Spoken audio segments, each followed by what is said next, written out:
ఓం నమ శివాయ. ఓం నమో నారాయణాయ. ఓం స్వర్ణాకర్షణ కాళభైరవాయ నమో నమః. ఓం కాళకాళాయ విద్మహే కాళాతీతాయ ధీమహి తన్నో శ్రీ స్వర్ణాకర్షణ కాళభైరవ ప్రచోదయాత్. హరి ఓం. మా ఛానల్కి స్వాగతం. చూస్తున్న వీక్షకులకు ప్రేక్షకులకు ప్రియ కాళభైరవ భగవద్బంధులకి స్వాగతం పలుకుతూ మమ్మల్ని ఎంతగానో ఆదరిస్తూ ఉండబడినటువంటి ప్రియ సోదర సోదరీమణులకు అందరికీ కూడా నూతన ఆంగ్ల సంవత్సర శుభాకాంక్షలు. 2025 సంవత్సరానికి స్వాగతం పలుకుతూ ఈ 2025 సంవత్సరంలో అందరికీ శుభం జయం లాభం జరగాలని కోరుకుంటూ అందరిపైనను నరదృష్టి నివారణ అదృష్టాన్ని కలిగించేటువంటి కాళభైరవ స్వామికి ఆశీర్వాదాలను కోరుకుందాం. అలాగనే 2025 1-1-2-4-6 అనేటువంటి పరిస్థితుల ప్రకారంగా పూర్తిగా కలిపినట్లయితే 5-4-9 అవ్వడం వలన విశేషమైన పూర్ణ సంఖ్య అంటారు. 2025ని పూర్ణ సంఖ్య అంటారు. తారీఖును నెలను కలిపినట్లయితే 11 సంఖ్య మంచి లాభ సంఖ్య రాబోతుంది. కనుక ప్రభుత్వ ఉద్యోగ ప్రయత్నం చేసేవారికి, ప్రభుత్వ ఉద్యోగంలో ఉండబడినటువంటి వారందరికీ చాలా శుభ పరిణామము అని గమనించగలగాలి.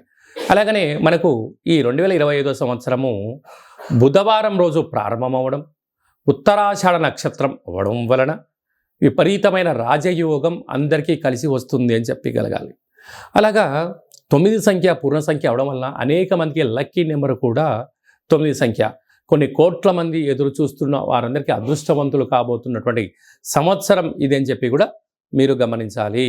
కనుక ఈ 2025 సంవత్సరంలో ప్రారంభ కాలంలో ద్వాదశ రాశుల్లో గ్రహ గమనాల్ని ఒకసారి వీక్షింపచేద్దాం. వృషభ రాశిలో దేవగురు బృహస్పతి సంచార స్థితి, మిథున రాశిలో విశేషమైనటువంటి మనకు కన్య రాశిలో కుజ భగవానుడు సంచార స్థితి, అలాగనే కన్య రాశిలో కేతు సంచార స్థితి, ధనుసు రాశిలో బుధాదిత్య రాజయోగం రవి బుధ సంచార స్థితి ఉండడం, అలాగనే కుంభరాశిలో శుక్రుడు మరియు శని సంచార స్థితి, మీనరాశిలో రాహు సంచార స్థితితో నూతన ఆంగ్ల సంవత్సర ప్రారంభ కాలంలో గ్రహ గమనాలు ఈ విధంగా ఉన్నాయి.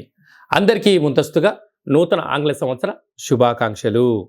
కన్యరాశి వారికి 2025 సంవత్సరం నుండి మరియు ఉగాది పండగ నుంచి ఆదాయ వ్యయాలు, రాజపూజ్య అవమానాలు, ఆరోగ్య పరిస్థితి, ధనం, పెట్టుబడి, ఆకర్షణ, వికర్షణ, యోగము ఎలా ఉండబోతుందో అందరికన్నా ముందుగా మనం తెలుసుకుందాం. కన్యరాశిలో ఏ నక్షత్రాలు వస్తాయనగా ఉత్తరా నక్షత్రంలోని 2, 3, 4 పాదాలు, హస్తా నక్షత్రంలోని 4 పాదాలు, చిత్తా నక్షత్రంలోని 1, 2 పాదాలను కలిపితే కన్యరాశి అవ్వడం జరుగుతుంది.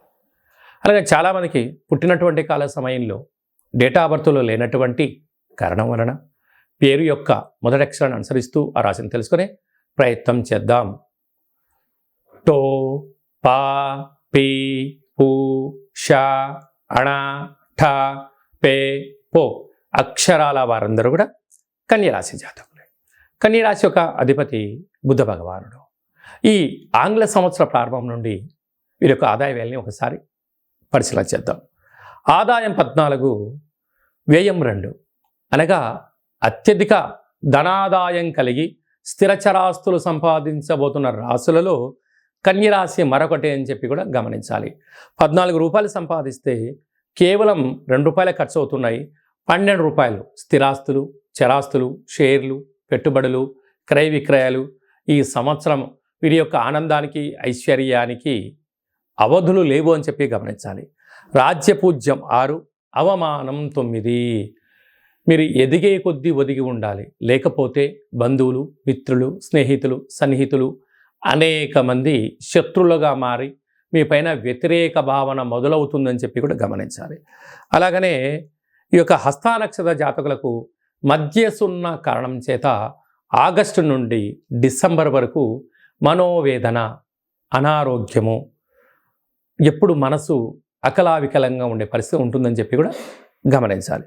చిత్తా నక్షత్ర జాతకులకు చివరి సున్న కారణం వలన 2026 జనవరి నుండి 2026 ఏప్రిల్ ఉగాది పండగ వరకు కూడా చివరి సున్న ఉన్న అనారోగ్యము, వాహన ప్రమాదాలు, కొద్దిపాటి ఆర్థిక ఇబ్బందులు, కోర్టు పోలీస్ స్టేషన్ల యొక్క ప్రమాదం పొంచి ఉంది. తస్మాత్ జాగ్రత్త.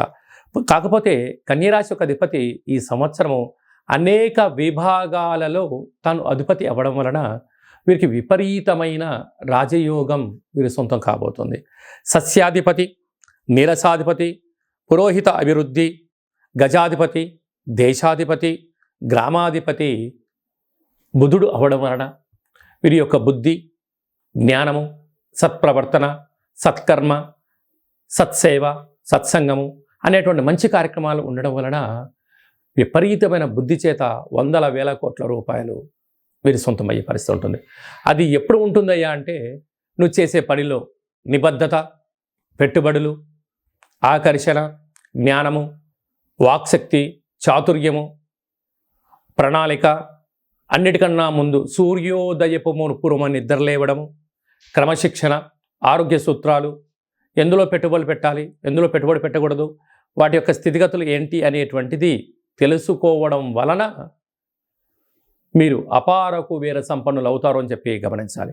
అలాగనే మనకు జనవరి 1వ తారీఖు నుండి మార్చి 30 వరకు గ్రహస్థితులు ఒకవైపు, ఆ తదనంతరము గ్రహాలు చాలా వరకు యోగదాయకమైన పరిస్థితుల్లో ఈ కన్యరాశి వారికి ఉన్నాయి కనుక వీరికి వీలైనంత వరకు ఇంకా అదృష్టం, ఐశ్వర్యం, ఆనందం వీరి సొంతం కావాలి అన్నట్టయితే ఈ సంవత్సరం పొడవునా ప్రతి నెలలో మీ జన్మ నక్షత్రం రోజున అష్టమి, పూర్ణిమ, అమావాస్యల తిథుల యందు దూరావాయు జల ప్రయాణాలు పెట్టుకోకపోవడం, ఆనందకరమైన జీవితం పొందగలగాలన్నట్లయితే పక్షులకు ఆహారాన్ని వేయడం, పశువులకు అనగా గోవులకు, కుక్కలకు ఆహారాన్ని ఏర్పాటు చేయడం, సేవారంగ కార్యక్రమం పాల్గొనడం, పుష్కర స్నానం చేయడం కన్యరాశి వారికి విపరీతమైన బుద్ధిని, జ్ఞానాన్ని, అదృష్టం చేసుకునే సొంతం వీరి సొంతం అవుతుందని చెప్పి గమనించాలి.